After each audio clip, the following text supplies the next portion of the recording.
What happened? When the Yu-Gi-Oh! Trading card game first came out in 2002, did anyone think we would reach this point? A point where fusions, the original extra deck summon type, a mechanic considered to be nearly worthless in the competitive sphere, would be a go-to engine for a large percentage of the top decks of the meta. I suppose it was only a matter of time. It's one of the most interesting summoning mechanics to see change over time, from the days where all the materials were extremely specific and clunky to provide a monster with absolutely no payoff, to now, where the materials have only gotten more and more generic and payoffs are far greater than could have ever been expected. While that's a topic for another video, today I wanted to focus on what is rapidly becoming a hot topic in the community, being the ability to fusion summon using materials in the deck. The concept itself has been around since 2006, but has since grown into its own behemoth with various spells able to perform the task and targets worth the restrictions attached. If we're going to address how to handle the current situation moving forward, we're going to need to go back first and figure out exactly what went wrong.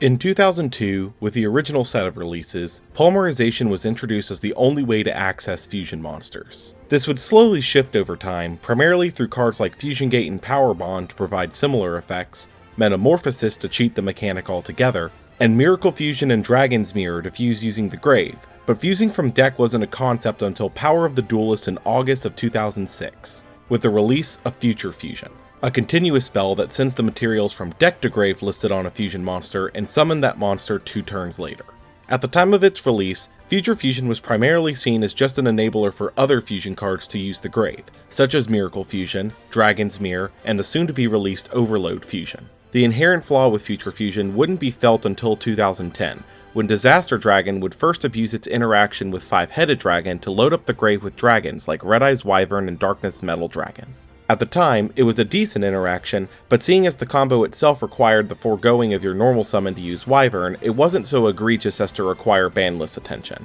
as Future Fusion had already been at 1 almost since its release. The true impact of this interaction would be felt in February of 2012 after the release of the Dragons Collide structure deck, where Light Pulsar Dragon, Dark Flare Dragon, and Eclipse Wyvern would show the inherent flaw of getting a free dump 5 dragons from deck. You never even needed to resolve the fusion summon of Five-Headed for the spell to be worth it, as loading the grave with lights and darks for use alongside the chaos monsters made the spell's power level immediately get called into question. With this, Future Fusion was banned in September of that year, being the second ban list after the structure deck's release, as allowing such a generic tool to remain legal in the format would have been detrimental to the game as a whole, especially with the Dragon Ruler's release being half a year away at that point. With this banning, many expected the idea of fusion summoning from deck to fade into obscurity with the card, but it did raise an excellent idea. What would be necessary for a card that fusion summons from the deck to be viable? In reality, at least one of 2 scenarios would need to be present. Number 1,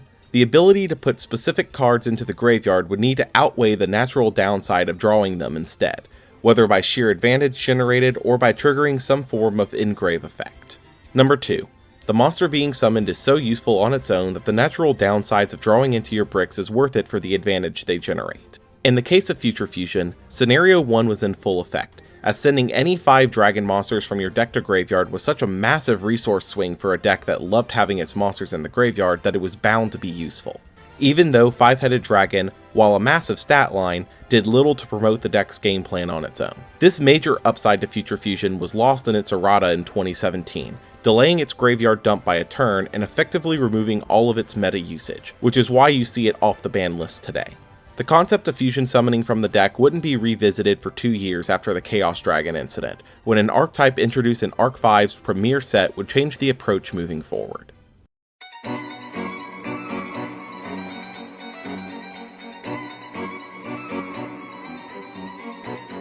The set widely referred to as the most impactful set in modern Yu-Gi-Oh! Duelist Alliance was released on August 14th of 2014. With this set came multiple archetypes to help usher in a new era of the game, such as Teller Knight and Burning Abyss, but among them was a new fan favorite, Shaddoll. Shaddoll was an archetype of flip effect monsters that generated advantage when flipped or sent to the graveyard by card effect, emphasized by their archetypal fusion spell, Shaddoll Fusion, a spell that could fusion summon a Shaddoll Fusion monster by using materials from the hand or field, or If the opponent controlled a monster summoned from the extra deck, the deck too. This was the first time a fusion effect was printed that could fuse using materials in the deck since Future Fusion, and with it, Shaddoll quickly rose to the top of the meta, using it to fuse for their boss monsters El Shaddoll Winda and Construct using smaller Shaddolls and the artifact monsters. What made this effect so powerful was not just the inherent power of these two boss monsters, but also in that the smaller Shaddoll monsters would trigger their effects when sent to the grave by this effect, meaning you were even generating advantage off the materials sent too. While this card was no doubt powerful in its effect, the inherent condition of the opponent controlling a monster summoned from the extra deck served as a balancing mechanism, as you could still fusion summon normally with it without meeting the condition, but just couldn't push too much of an advantage with the one card. It served as an excellent comeback enabler of sorts for the deck. With this balance realized, the idea of using spells that could fuse with materials in the deck was clearly revived in the designers' minds, as we would receive the next major wave of these cards 2 years later.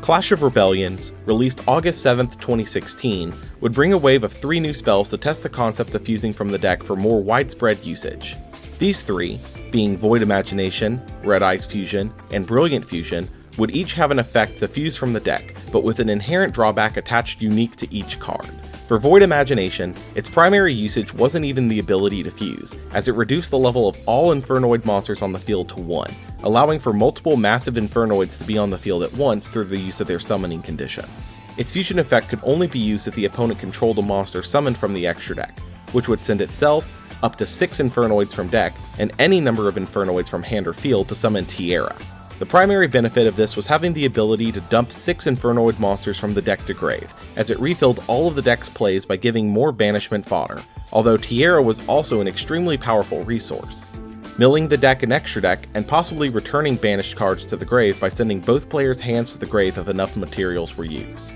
This would be a great boost to the Infernoid archetype, alongside Decatron released in the same set, but it would be primarily used for the first effect and not always for the fusion. The second card, Red Eyes Fusion, could fusion summon a monster that lists a Red Eyes monster as material by using cards in the deck, making that fusion monster's name become Red Eyes Black Dragon and restricting you to no other summons in the same turn. This one was not nearly used as much as either of the other spells at the time, as its primary use was to enable a janky FTK along the soon-to-be-released monster Meteor Black Comet Dragon, and 2 copies of the spell Inferno Fire Blast. The final, and easily most broken spell of the bunch, was Brilliant Fusion, a continuous spell that fusion summoned a Gem Knight fusion by sending the materials from deck to grave, but made the fusion's attack and defense 0, tied it to the continuous spell to stay alive, and could boost the fusion back to normal by discarding any spell card. Brilliant Fusion would almost instantly be discovered for how powerful it really was, being combined with the fusion Gem Knight Seraphonite to be used as both a Foolish Burial for a light monster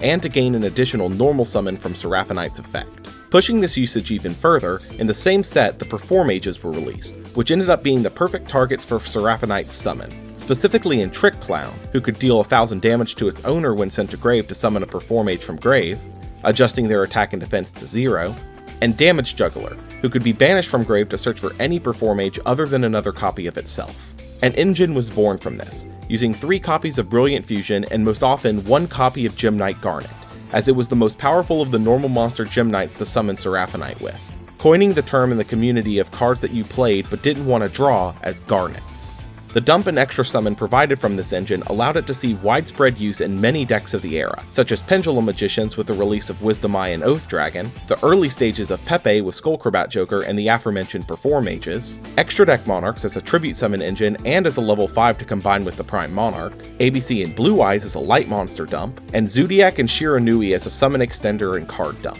Eventually, Brilliant Fusion was banned, and thus, the engine was dead, but some strong lessons were learned going into future Fusion spell design. The first of these was that if the spell had no activation condition, any restrictions provided from the spell had to affect the player, not the monster in question, as the 0 attack and defense was never an issue when you're removing Seraphonite from the board before the end of the turn anyways. Generally, this would be some form of summon restriction after the effect resolves. The other major lesson here was to not make the summon targets too generic. If Seraphonite had required 2 gem monsters, it wouldn't have been nearly as used, as the combination of the effects is what made the engine so universal. As the game moved into the Link era, Konami would take these lessons to heart when designing the next wave of deck fusion spells.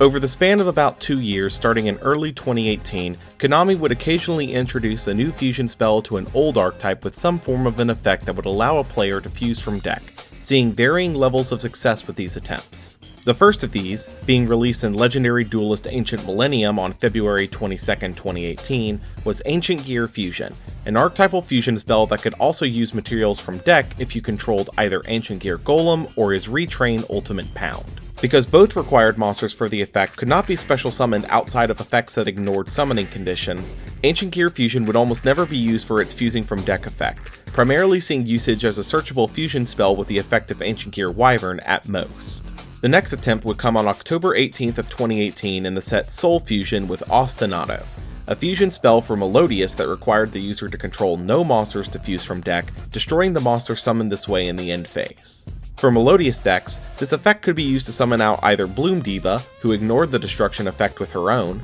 Bloom Prima, who could make 2 attacks and recycle a Melodious monster when destroyed in the end phase, or Schuberta, who could banish 3 cards from the graveyards but still died in the end phase. With all 3 of these, the materials were restricted to solely Melodious monsters, giving no room for generic splashability in that realm, and the monsters that could be summoned this way were subpar compared to the rest of the meta at the time, even with Bloom Diva's Towers-like effect. This would see success when introduced to Duel Links in 2021, but this was the full extent of its playability. Another attempt would be released in Legendary Duelist Sisters of the Rose on January 10th, 2019, being Lunalight Fusion, an archetypal fusion spell for Lunalights that could use one material from either deck or extra deck if the opponent controlled an extra deck summoned monster. This could be used to cheaply summon out Leo Dancer, who had a special summoned monster nuke built into its attack, but the issue entirely lied in that the spell still required 2 other Lunalight monsters from hand or field to summon out Leo Dancer, meaning that its generic splashability was almost non-existent and Lunalights on their own were not strong enough to be meta.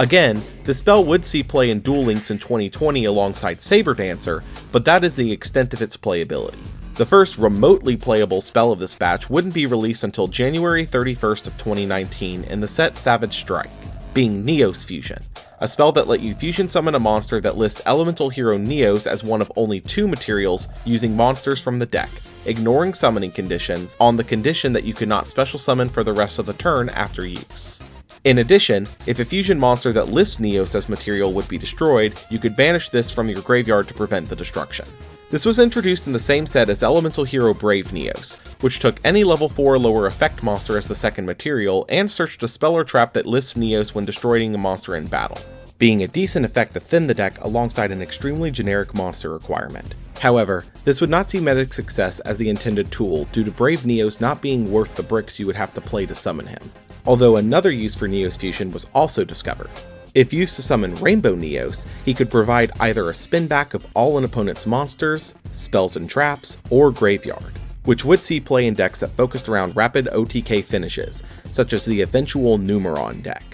With more niche applications coming forward when the summon pool isn't too limited, the next attempt would try to push this a little further. Released in Dark Neostorm on May 2nd, 2019, Fusion Destiny would be a fusion from deck spell for Destiny hero monsters, locking the player into special summoning only Dark hero monsters for the rest of the turn and destroying the monster summoned at the end of the next turn. The condition for this being so generic, in addition to not restricting summons before usage, would allow the spell to see play in multiple variants of hero, primarily as an extender piece using Destiny Hero Dangerous, as it could dump any dark monster, such as Shadow Mist, while also dumping a Destiny hero monster like Malicious, which had a great graveyard effect for extending plays. The lock into dark hero monsters also wasn't an issue, as it meant you could still access the Destiny heroes, Vision heroes, and Evil heroes, most of the extra heroes, and some of the masked heroes and elemental heroes while under the lock. Fusion Destiny was unquestionably the most powerful batch of these spells, seeing a solid amount of success with its own archetype, but not overbearing success as to spill into multiple other decks.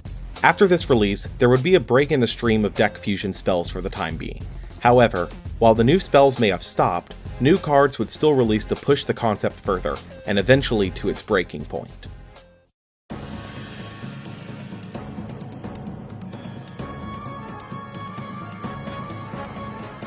Up until this point, while new fusions would be released that could be used with some of the previously mentioned spells after their inception, none really changed the meta placement of them, as the fusions introduced wouldn't do nearly enough to justify running the spells outside of their respective archetypes. This was about to change. In the TCG side set Dual Overload, released on March 19, 2020, we received the Link monster Predaplant Verte Anaconda, who had the ability to pay 2,000 life points to send any normal or quick play, fusion, or polymerization spell from deck to grave to copy its effect, ignoring its restrictions, but you could not special summon for the rest of the turn after use. Some experimentation would immediately be seen with it with some of the previous spells, such as Neos Fusion for Rainbow Neos, but nothing seemed to stick with it for the time being, as most of the spells didn't provide a strong enough payoff. This would change on August 27, 2020 in the 2020 10 of Lost Memories Megatin, which introduced the new fusion Red Eyes Dark Dragoon, a fusion of Dark Magician and either Red Eyes Black Dragon or an effect dragon monster that was untargetable,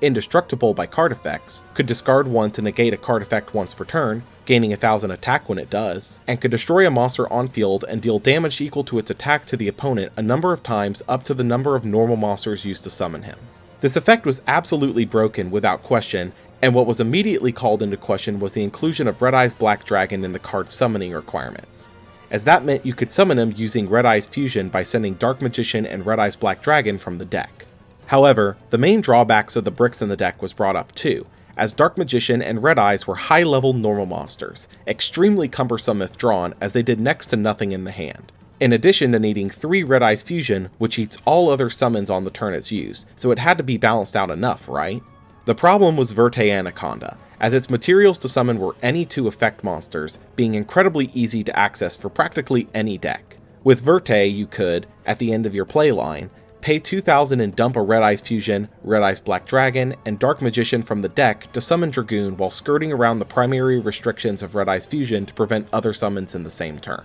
This powerful combination would lead to the card seeing play as an engine option for any deck that could make Verte reliably, such as Invoked, Eldritch, Phantom Knights, Dogmatica, Shaddolls, Mech Knights, Dragon Link, Dinosaurs, Subterrors, Drytron, Prank Kids, and many others. The engine was so universal for decks that the OCG ended up banning Dragoon in October of 2020, although for them Dragoon had been available since December of 2019, so he was playable in the same respect for a period of about 9 months. As for the TCG, as of the writing of this, Dragoon and his engine pieces are still legal with no restrictions at all. This is primarily due to the fact that Dragoon, while a powerful engine, is not nearly as omnipresent in the TCG as it was in the OCG. While this experiment would push the idea that printing a new fusion target for these spells that could break their usage wide open was not out of the question, shortly after this we would see more fusion spells that would fit the mold of the previously released ones.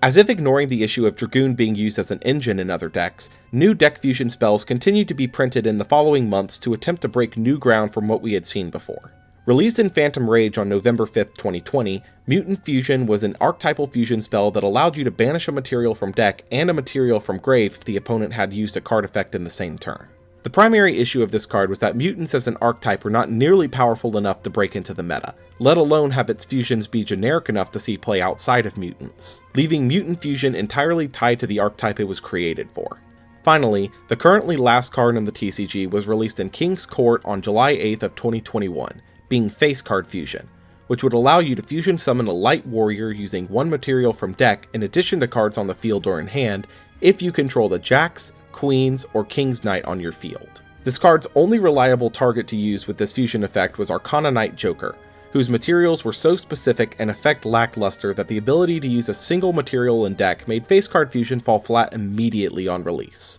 with no redemption in sight in the near future. With another wave of lackluster spells added to the pool, another legacy fusion monster was about to be added to break yet another one of these spells wide open, and this time it wasn't going to be pretty.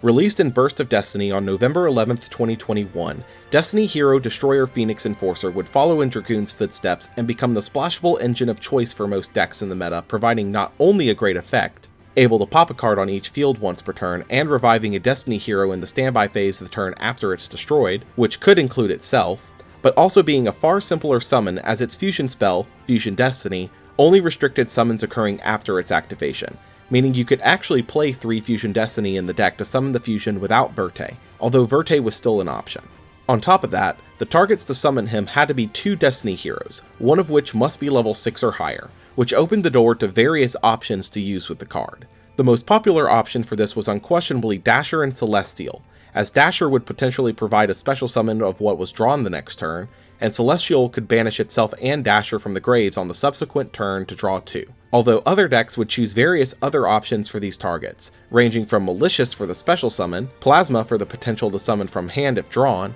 and Denier for recycling your Malicious. As of the time of writing this, Destroyer Phoenix Enforcer is still an extremely viable engine in the TCG, although Fusion Destiny has now been semi-limited. In the OCG, however, Verte was recently banned and Fusion Destiny limited, marking the potential end of the DPE engine.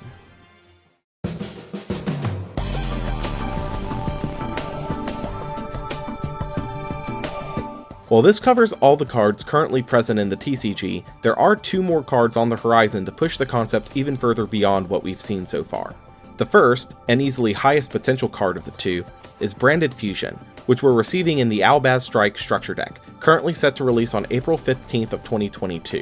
which lets you fuse from deck to summon a monster that lists Fallen of Albaz as material, locking you into only fusion monsters from the extra deck for the turn. The insane amount of applications that this one spell provides are directly tied to the various targets it's able to summon, as it is able to send from deck to grave a light, dark, level 8 or higher, 2500 attack or higher, or any number of dragons due with its fusion and dimension force. In addition, with Albion and Lubellion able to fuse further with their effects, the one card can provide access to other extra deck powerhouses, such as Dragoon, Blue Eyes Tyrant Dragon, or the new boss Mirror Jade. This deck as its own archetype is currently expected to be one of the best decks in the upcoming format, but interestingly enough, the fusion spell does not seem to be seeing splash play outside of its dedicated archetype, primarily because the strongest use for it outside of its own archetype is to be used with Verte Anaconda to give access to Mirror Jade. Final card to talk about is Dinomorphia Frenzy, a fusion trap that's due out with Dimension Force on May 20th, 2022, which lets you fuse a monster in deck with one from extra deck by paying half your life points during the opponent's main phase.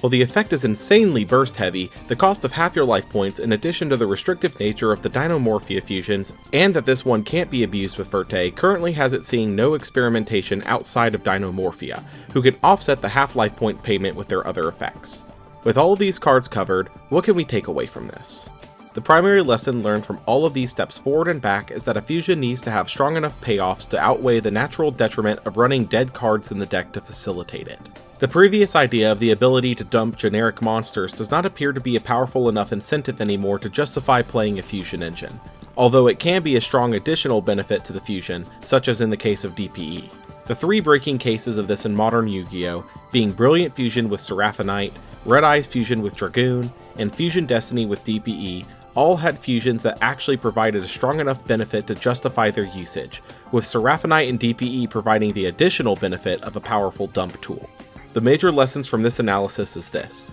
Number 1. New fusion spells need either a condition to be met to be used, such as the opponent controlling an extra deck summoned monster, or to have some restriction on the player to justify having a more powerful effect like fusing from the deck. Number 2. Verte Anaconda being able to circumvent these restrictions should not be a variable in modern deck fusers, which can be addressed by either naming your fusion spell something without the word fusion in the name, or by banning Verte. Number 3. Making new fusions for the older spells can pose balancing issues if the new fusion is too powerful or generic, specifically with targets like Neos Fusion and Ostinato, where the restrictions are lax or almost non-existent, resulting in the next fusion engine if not balanced enough. With this in mind, and new Neos and Melodious support confirmed for the near future, only time will tell if these two become broken with new releases.